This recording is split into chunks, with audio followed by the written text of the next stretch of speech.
함께 창세기 1장 26절에서 31절의 말씀을 보시겠습니다. 우리 창세기 1장 26절부터 같이 한 목소리로 합독합니다.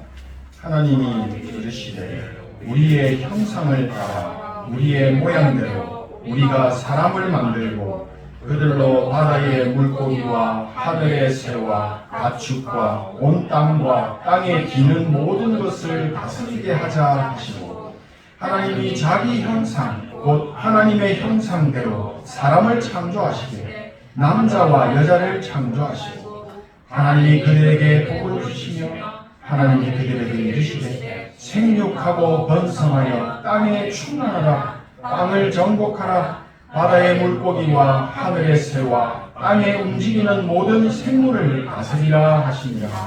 하나님이 이르시되 내가 온 지면에 씨는 있는 모든 채소와 씨 가진 열매 맺는 모든 나무를 너희에게 주노니 너희의 먹을 거리가 되리라. 또 땅의 모든 짐승과 하늘의 모든 새와 생명이 있어 땅에 기는 모든 것을 내가 모든 푸는 풀을 먹을 거리로 주노라 하시니 그대로 되니라. 하나님이 지으신 그 모든 것을 보시니 보시기에 심히 좋았더라. 저녁이 되고 아침이 되니 이는 여섯째 날이라. 아멘. 하나님이 이루어 가시는 세계복음화는 근원적인 축복을 회복한 한 사람이면 충분합니다. 한 번도 빠짐없이 근원적인 축복을 회복하시는 기도와 예배의 증인 되시기를 축복합니다. 세상을 사는 대부분의 많은 사람들은 나는 뭘 해도 안 된다 라고 생각합니다. 사는 게 좀 잘 되고 하는 일도 좀 잘 풀리면 좋은데 사는 게 참 어렵다고 말합니다. 뭐가 안 되는 것이고 되면 또 뭐가 잘 되는 건지 기준은 무엇입니까? 99.9%의 사람들의 기준이 바로 의식주의입니다. 사람들은 의식주의의 응답의 기준을 두고 살아가고 있습니다. 세상 사람들이 볼 때는 맞는 말입니다. 세상이 말하는 복은 건강하고 팔팔하게 오래 사는 것, 경제적인 여유로움을 누리며 사는 재물의 복, 높은 공직의 자리에 올라가고 많은 사람들에게 인정받는 명예, 그것을 누리고 살면 큰 복을 받았다고 말합니다. 사람들은 그 복을 받고 싶어 합니다. 그러나 성경에서 말하는 복은 하나님께서 우리 인간에게 주시는 영적인 축복을 말씀하십니다. 마태복음 4장 4절에 예수님께서 말씀하시길 영적 존재로 지음받은 사람이 입에 들어가는 떡으로만 사는 것이 아니고 하나님의 입으로 나오는 모든 말씀으로 살 것이다 라고 하셨습니다. 우리의 영혼이 잘 되면 범사가 잘 되고 강건하게 된다는 것입니다. 그만큼 예배는 우리에게 모든 축복이 다 있습니다. 우리 인간은 하나님의 형상대로 창조되어진 피조물입니다. 영적인 축복을 담을 그릇으로 만들어진 것입니다. 창세기 2장 7절에 여호와 하나님이 땅의 흙으로 사람을 지으시고 생기를 그 코에 불어넣으시니 사람이 생명이 되니라.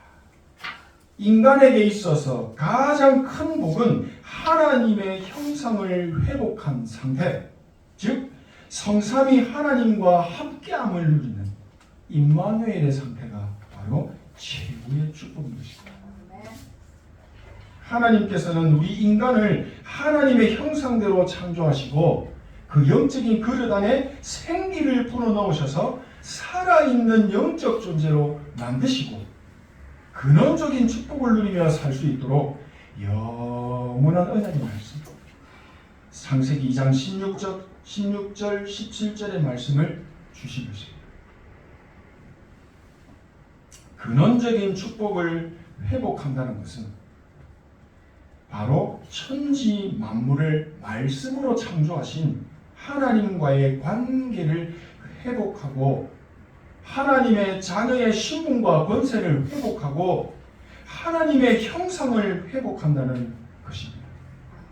하나님과 함께 할 때에만 최고 축복을 누리고 가장 행복한 삶을 살도록 만드셨는데 인간에게 창세기 3장에 선악을 알게 하는 나무의 사건이 일어나 버립니다.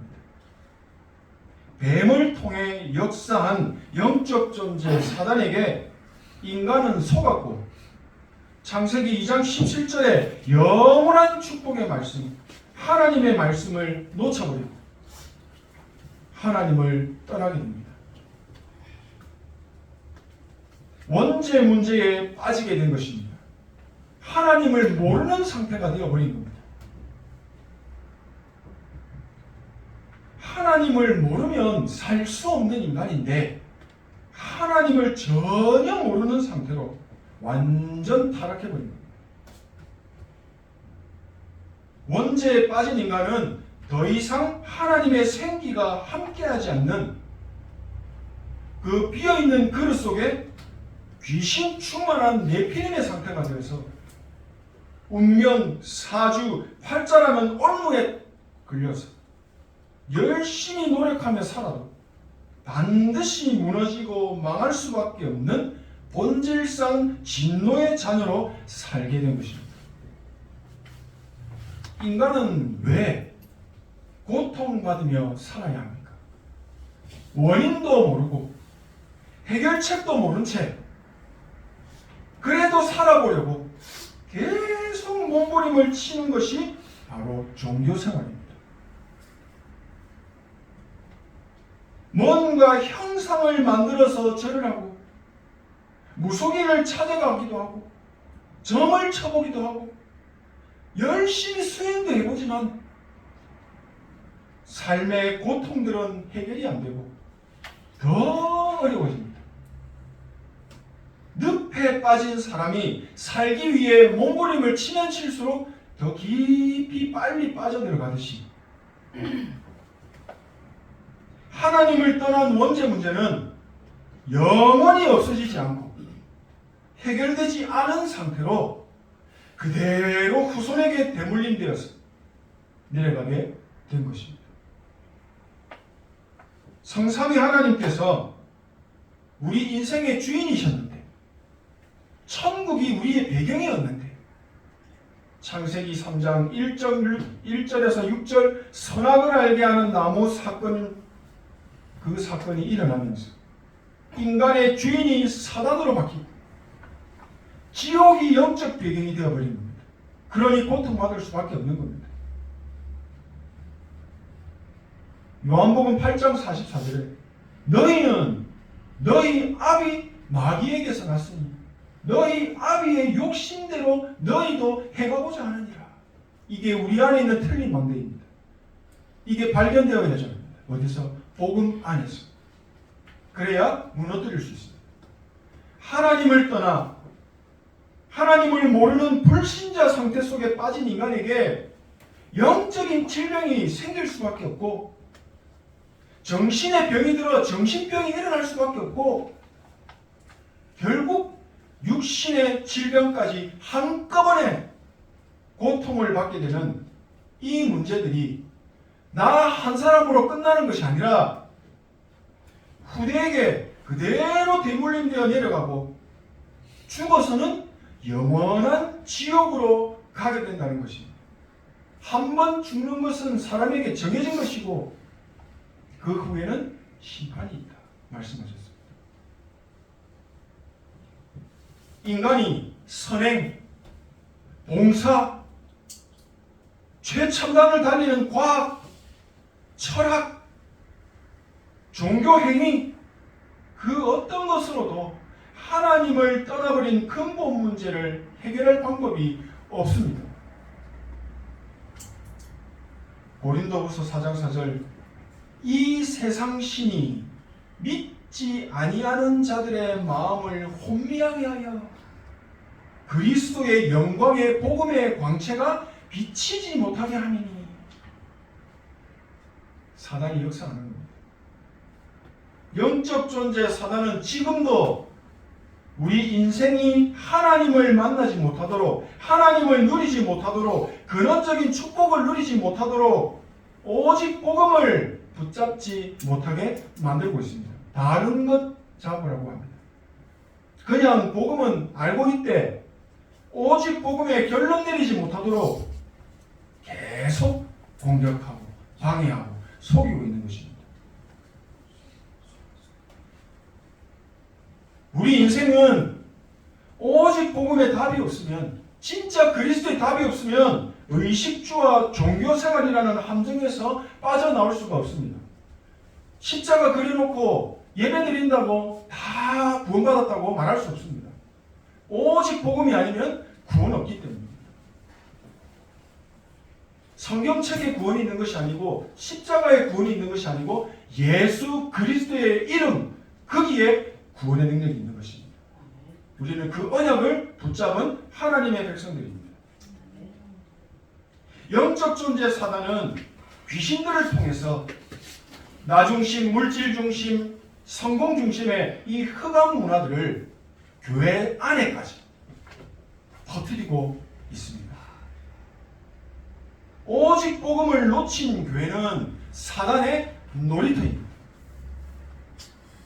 하나님을 떠난 인간들의 세상은 공중권세 잡은 사단의 세상입니다. 오직 복음의 답을 가지지 못하면 사단의 노예, 포로, 속국의 상태에서 빠져나올 수가 없습니다. 세상에서 사단의 종노릇을 하며 평생 살게 되는 겁니다. 하나님을 떠난 근본 문제, 인간의 원죄 문제를 해결받고 하나님을 만나는 방법은 딱 하나입니다. 요한복음 14장 6절 예수께서 이르시되 내가 곧 길이요 진리요 생명이니 나로 말미암지 않고는 아버지께로 올 자가 없느니라. 영어 성경에는 그 길, 그 진리, 그 생명으로 기록하고 있습니다. The way 하나밖에 없다는 거죠. 우리 인간은 오직 복음의 답이 없으면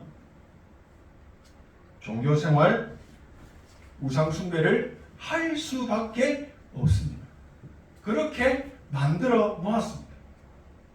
영적 존재 사단이 인간의 주인 노릇을 하며 오직 복음이 아닌 다른 것만 붙잡도록 계속 종교생활로 몰아가는 겁니다. 좋은 것을 가지고.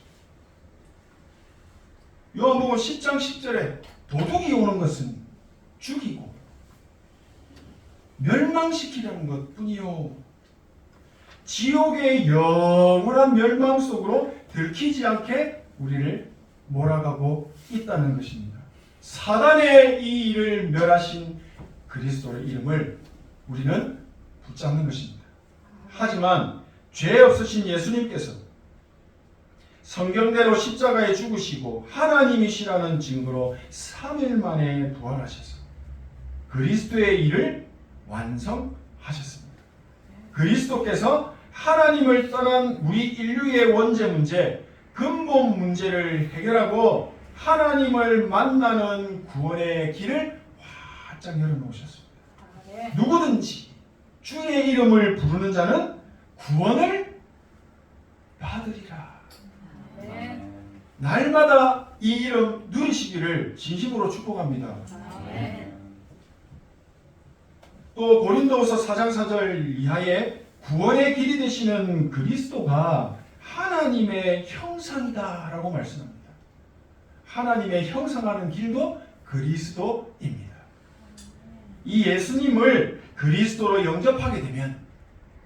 하나님의 형상이 회복되고 하나님과의 관계가 온전하게 회복되어집니다.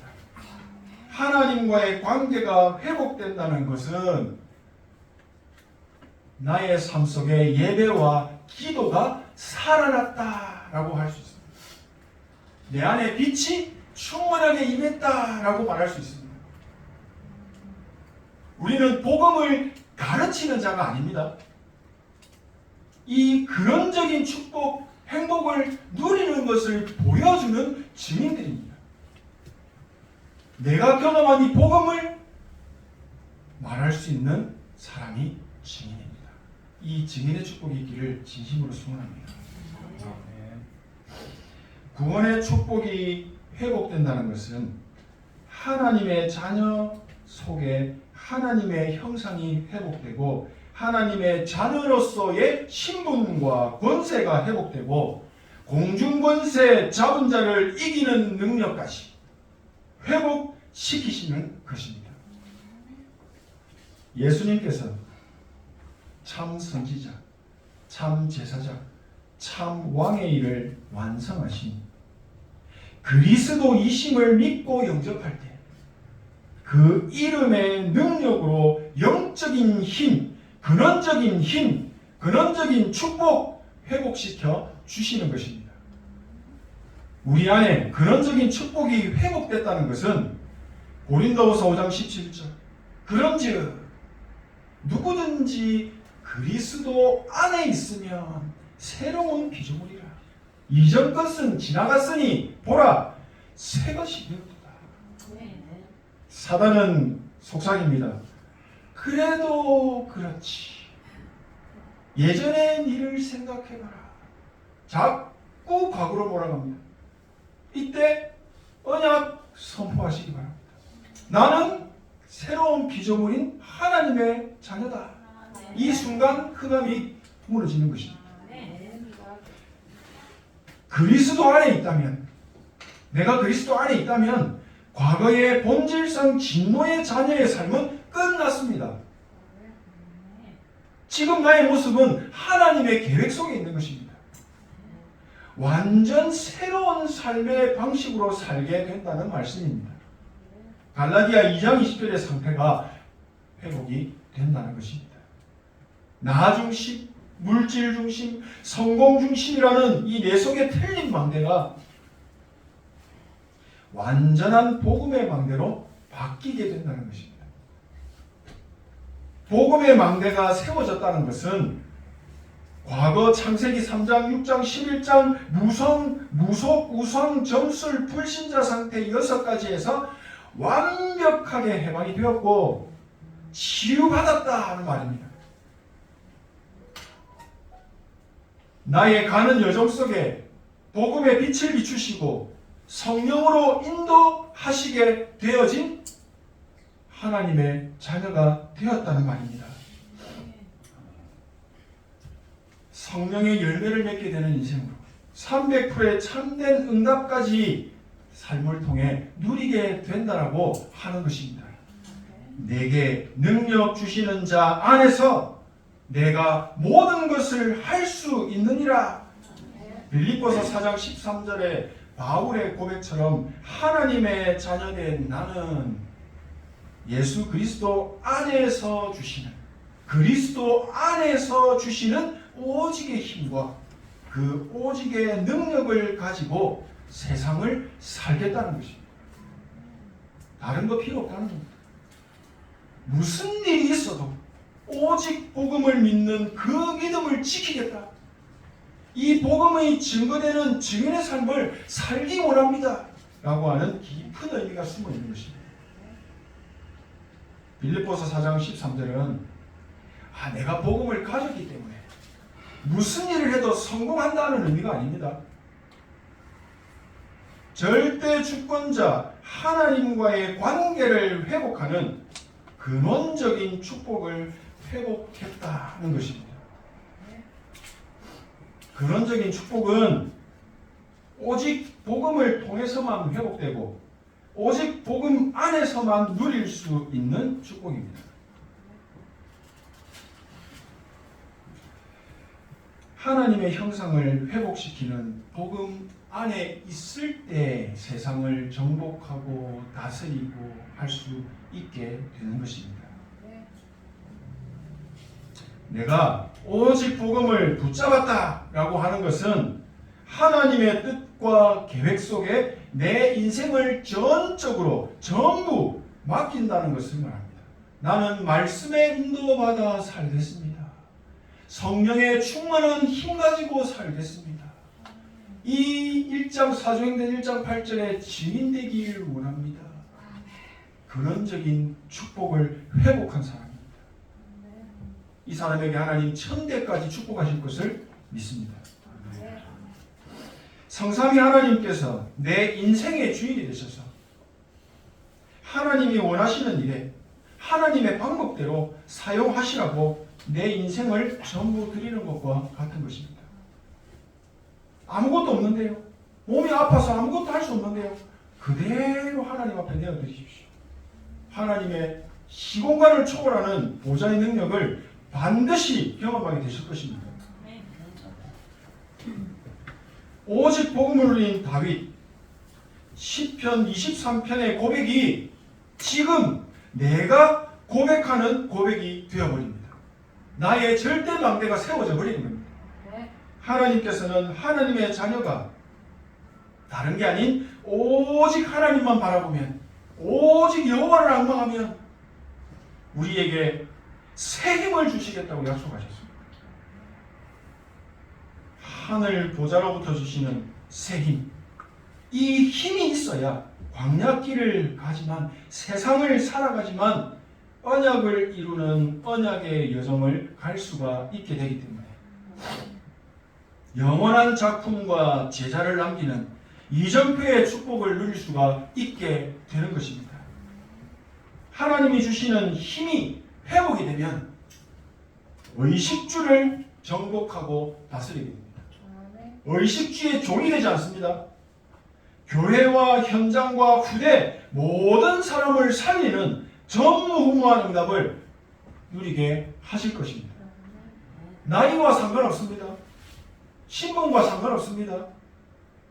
언약 잡은 그 한 사람을 통해서 세계복음화를 하나님은 이루어 오셨습니다. 그 축복의 증인 되시기를 진심으로 소원합니다. 마무리합니다. 하나님은 자녀된 우리에게 반드시 성취되는 언약의 말씀을 예배를 통해서 주십니다. 그래서 우리는 예배의 생명을 배워야 합니다. 그러면 생명을 살리는 복음을 주십니다. 나무가 땅속에 뿌리를 깊이 내리고 있으면 시절마다 꽃을 피우게 하시고 열매도 맺게 하셔서 하나님께 영광을 올려드리는 큰 은혜를 내려주시는 겁니다. 나무가 하는 것은 뿌리 내리고 있는 겁니다. 근원적인 축복을 누리고 있는 겁니다. 777 기도를 우리는 누리고 있는 겁니다. 언약 잡고 기다리는 겁니다. 그러면 하나님의 정확한 시간에 하나님의 역사를 보게 되실 것입니다. 근원적인 축복이 회복되면 오늘 한 번 예배드리는 게 아니고 7일간의 삶의 24시 속에서 성삼위 하나님을 누리고 즐기는 임마누엘의 축복, 근원적인 축복이 나의 영적인 흐름이 되어서 내 안에 절대 망대로 딱 세워지게 됩니다. 오직 복음의 정확한 언약을 붙잡게 되면 영적인 우선순위가 회복이 됩니다. 일주일에 한 번 예배드리던 내가 인생의 스케줄 전체가 삶의 24시 속에 예배가 되고 기도가 살아나서 보좌의 축복을 날마다 경험하게 되는, 그래서 늘 생각 속에 내 생각 인도받고 내 경험에 인도받던 나 중심이던 내가 하나님의 말씀에 의지해서 성령의 인도를 받기 위해 기도하는, 그리고 기도를 누리는 영적 서밋의 축복까지 경험하게, 체험하게 될 줄 믿습니다. 더 이상 죽을 고생, 죽을 힘을 다해 살지 않아도 되는 근원적인 힘과 축복을 누릴 수 있는 서밋의 상태로 하나님이 바꾸시고 세우실 줄을 믿습니다. 하나님의 관계가 회복되니까 예배가 살아날 수밖에 없습니다. 영적으로 살아날 수밖에 없습니다. 정신이 정상으로 돌아올 수밖에 없습니다. 육신의 질병이 회복될 수밖에 없습니다. 왜죠? 빛이 임하기 때문에. 보좌로부터 내려주시는 보좌의 축복이 삶에 임하게 되면서 하나님이 나에게 주신 내가 이래서 하나님이 나에게 은혜를 주셨구나, 구원하셨구나라고 하는 절대 사명이 나의 평생의 미션으로 딱 확인되어집니다. 나를 중직자로 세우신 이유, 나를 목회자로 세우신 이유, 언약 안에서 딱 확인시켜 주십니다. 근원적인 축복을 회복시키는 복음을 나의 복음으로 붙잡고 누리셔서 하나님께서 행하시는 근원적인 치유를 경험하게 되시기를 소원합니다. 복음을 누리는 예배가 회복되고 오직 복음을 각인시키는 기도가 내 안에 망대로 세워지기를 진심으로 소원하고 축복합니다. 우리는 복음 가진, 그냥 복음이 아니라 했죠. 세계 복음화 이루시는 그 복음 가진 언약의 백성입니다. 우리는 영원한 세계 복음화의 작품을 남길 남은 자, 순례자, 정복자, 흩어진 자, 파수꾼, 정탐꾼, 길을 든 자들입니다. 하나님이 또 다른 이 7포인트의 사람을 예비하셨습니다. 우리는 이 사람을 성령의 인도 속에서 찾고 세우는 일에, 작품을 남기는 일에 쓰임받아야 합니다. 근원적인 힘을 회복하고 근원적인 치유와 근원적인 사명을 누리는 300%의 참된 응답 가진 증인들이 되셔서 하나님께서 행하시고 이루어 가시는, 지금 이루시는 성경적인 전도운동의 확실한 모델로 한 번도 빠짐없이 후대들까지 쓰임받게 되시기를 진심으로 소원하고 축복합니다. 기도하겠습니다. 하나님 은혜 감사드립니다. 지금 이 시대에 가장 필요한 300%의 응답을 주옵소서. 근원적인 축복을 회복하는 777의 기도가 24로 누려지게 하옵소서. 예수 그리스도 이름으로 기도합니다.